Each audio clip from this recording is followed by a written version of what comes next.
ज्योति सिंह अगर अभी भी उम्मीद लगा कर रखी है बीजेपी से, तो फिर ये तो उम्मीद करना ही नहीं चाहिए। पवन सिंह की टीम में इस तरह की चीजें जरूर कोई ना कोई सोचता कि इसको खत्म कैसे किया जाए, इस विवाद से बेटियों को नंगा परेड कराया गया। भाजपा के ही सरकार थी वहां पे। आज गाना जो आप जितना भी गाना देख रहे हैं जो बज रहा है, वो कहीं ना कहीं किसी का गाना होता है, कोई उठाएगा जाता है, किसी का होता है कोई उठाएगा। देश की बेटियों को, विनेश फोगाट को, साक्षी मलिक को किस प्रकार से जूतों तले रौंदवाई थी बीजेपी। भोजपुरी से कमा तो लिए, भोजपुरी को बना।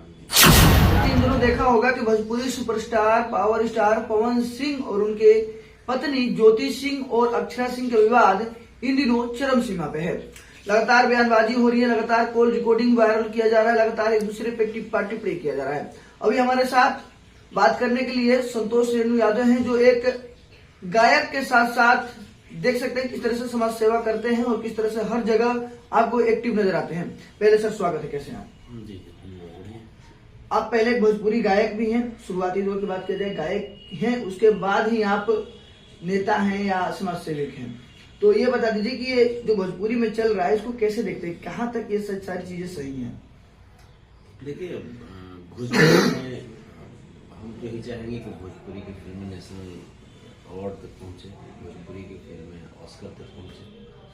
लेकिन अब जो बड़े बड़े जो अपने आप को सो कॉल्ड दिग्गज जो कहते हैं, चाहे वो मनोज तिवारी जी हों, रवि किशन जी हों, दिनेश लाल यादव जी हों या पवन जी हों, जैसे इन लोगों का नाम इसलिए खास करके ले रहे हैं क्योंकि ये लोग अभी वर्तमान में उस पार्टी में हैं जो पार्टी अभी सेंट्रल गवर्नमेंट के तौर पे जैसे शासन कर रही है देश। तो ये लोग हमें लगता है कि नहीं चाहते कि भोजपुरी की चर्चा अच्छे कारणों से हो। अगर ये लोग चाहते तो जाहिर सी बात है कि भोजपुरी को 8वीं सूची में शामिल कराए जाने का प्रयास किया जाता है। भोजपुरी के लिए अलग सेंसर बोर्ड की व्यवस्था की प्रयास होती, भोजपुरी के कलाकारों को हिंदी, बंगाली या पंजाबी के कलाकारों की तरह ही मान सम्मान दिलवाने के प्रयास होती। लेकिन मुझे ऐसा लगता है कि ये लोग सिर्फ भोजपुरी से कमा तो लिए, भोजपुरी को बनाना नहीं चाहते। पर बात किया जाए, इन दिनों आपने देखा होगा कि कॉल रिकॉर्डिंग बहुत ज्यादा वायरल हो रही है। उनकी पत्नी ज्योति सिंह काफी ज्यादा खफा नजर आती हैं और ये भी आरोप लगाती हैं कि जो कोर्ट है, कोर्ट को एक तरह से पैसों के तले दबा दिया गया है। लगता नहीं है कि उनको इंसाफ मिल पाएगा, फिर भी वो विश्वास कर बैठी है। क्या कहिए, क्या सच में कोर्ट बिकाऊ है और पवन सिंह ने कोर्ट को खरीद लिया है?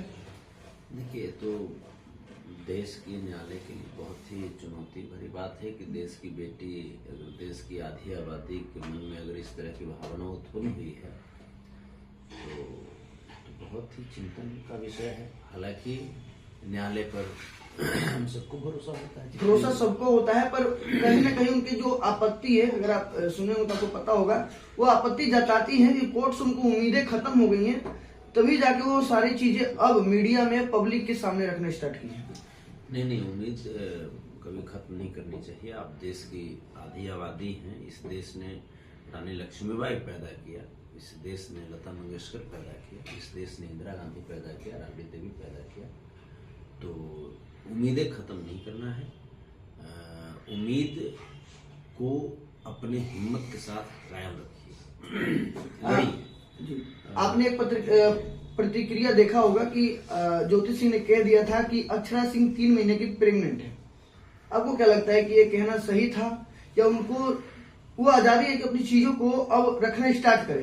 क्योंकि जब अक्षरा सिंह पे चीजें गुजरी थी तो उन्होंने भी काफी देखा था आपने, केसेस लगे थे, रेप के केसेस लगे थे और भी काफी चीजें खुल कर आ रही थी, फुटेज, वीडियोज, ऑडियो चीजें सामने आई थी। देखिए, हम किसी महिला के निजी जीवन पे कटाक्ष नहीं करना चाहेंगे और जो भी लोग कर रहे हैं हमारे लिए तो दोनों सम्मानित हैं, चाहे वो अक्षरा जी हों या ज्योति जी हों। अगर एक महिला के तौर पे हम बात करें तो, एक कलाकार के तौर पे बात करें तो दोनों सम्मानित हैं। तो हम नहीं चाहेंगे कि, दोनों से मेरी रिक्वेस्ट रहेगी कि अपनी अपनी निजी जीवन पे कोई भी लोग किसी के निजी जीवन पे आपत्तिजनक टिप्पणी ना करें, क्योंकि इसमें एक महिला की कहीं न कहीं सम्मान पे ठेस पहुंचती है। आप महिला के सम्मान की बात करते हैं, पर अगर सारे पॉइंट्स को देखा जाए तो सिर्फ एक शख्स है, उनके वजह से दो दो महिलाओं की जिंदगी बर्बाद हो रही है। और जैसे बातें कही जा रही हैं तो रीना रानी हो गई, उससे पहले नीलम देवी हो गई, उससे पहले ना जाने कितने अफेयर हुए होंगे, नहीं हुए होंगे, उसकी पुष्टि हम नहीं करते हैं। पर इतनी महिलाओं का, इतनी लड़कियों का एक ही शख्स के द्वारा लगातार शोषण किया गया है। देखिए फाइनली आप जिनके बारे में बोल रहे हैं उनको फाइनली बीजेपी में जाना था, पहले से माइंड मेकअप किए हुए थे। तो बीजेपी में जाने के लिए आपको बीजेपी के ढर्रे पे चलना होता है। तो बीजेपी ऐसे ही लोगों को तो अपनी पार्टी में तरजीह देती है। अच्छे लोग बीजेपी में कहाँ नीचे देखे जाते हैं। आप जितना ज्यादा गड़बड़ सड़बड़ काम करेंगे, महिलाओं को सताएंगे, जितना ज्यादा आप आपराधिक गतिविधि में शामिल रहेंगे, आपको बीजेपी उतनी ही तरजीह देगी। तो ऐसा ही कुछ इन्होंने किया है, इसमें कोई आश्चर्य की बात नहीं होनी चाहिए, क्योंकि उनको बीजेपी में जाना था, इसलिए ऐसा ही पहले से माइंड मेकअप करके ऐसा कर रहा है।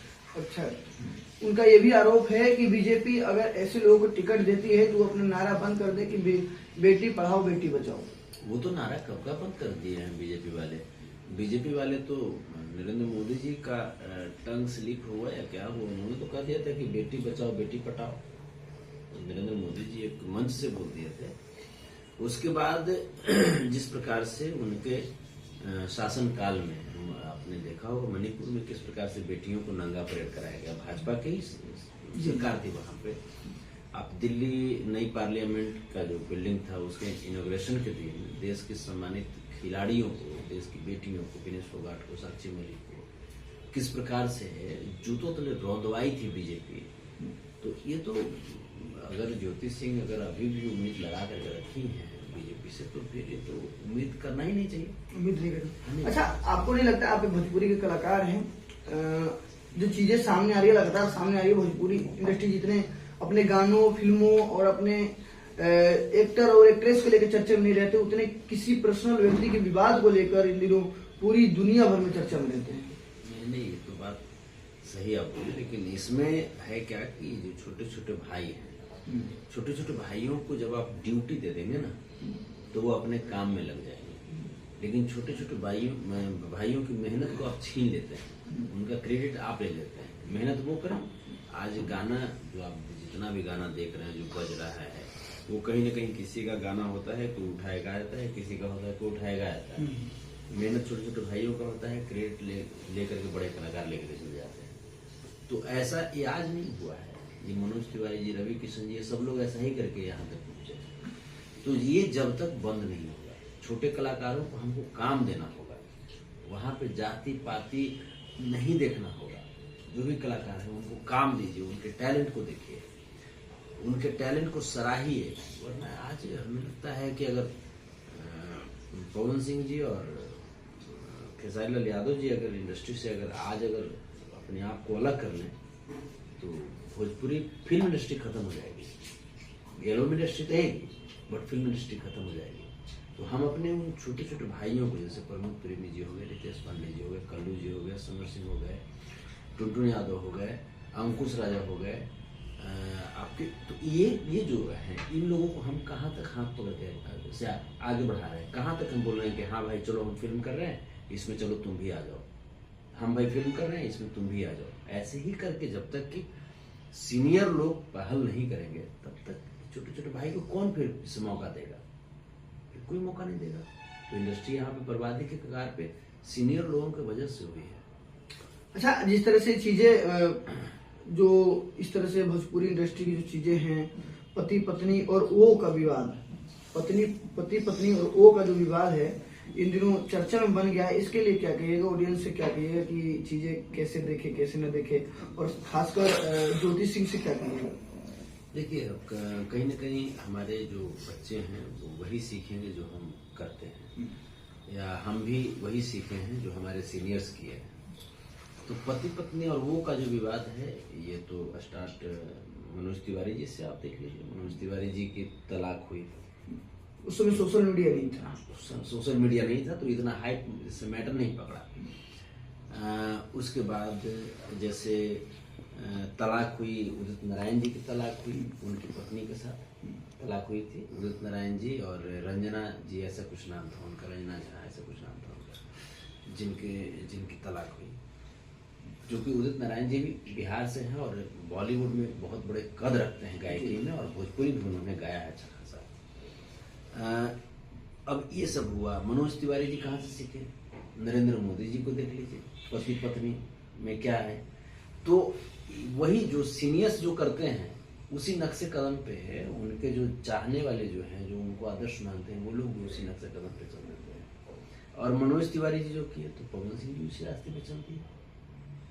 तो अब इसमें बहुत आश्चर्य हमें नहीं होता कि पवन सिंह के जो चाहने वाले लोग हैं वो भी इस रास्ते पे चले। ये आश्चर्य की बात नहीं है। हाँ, इसमें प्रयास करना चाहिए कि इतना बड़ा विवाद अगर हो गया तो पवन सिंह जी में या पवन सिंह की टीम में इस तरह की चीजें जरूर कोई ना कोई सोचता कि इसको खत्म कैसे किया जाए, इस विवाद को कैसे इसको सुलटा करके और एक पटल पे पवन सिंह जी को और ज्योति सिंह को लाकर खड़ा किया जाए। विवाद कहाँ नहीं होता, हमारे यहाँ नहीं होता, आपके यहाँ नहीं होता है, सारी जगह होती है, हर जगह होती है। तो आपने देखा जैसे आमिर खान साहब और उनकी पत्नी के बीच में मतभेद की खबरें आई थी, इतना हाइप पकड़ा क्या? नहीं पकड़ा, क्योंकि वो लोग मैच्योर्ड हैं, वो लोग जानते हैं कि रिश्ते को हमको कैसे बैलेंस करना है, उनको पता है। लेकिन यहाँ पे वो बातें नहीं पता है। तो देख सकते हैं अभी हमारे साथ संतोष सिंह यादव जी थे। वैसे जिस तरह से भोजपुरी इंडस्ट्री में खबरें चल रही हैं, लगातार ऑडियो वीडियो और इंटरव्यू वायरल हो रहे हैं, एक दूसरे पर टिप्पा टिप्पणी की जा रही है, उसको लेकर भोजपुरी ऑडियंस, पवन सिंह के फैंस, खेसारी लाल यादव के फैंस क्या सोचते हैं, अपने विचार कमेंट बॉक्स में जरूर लिखें। और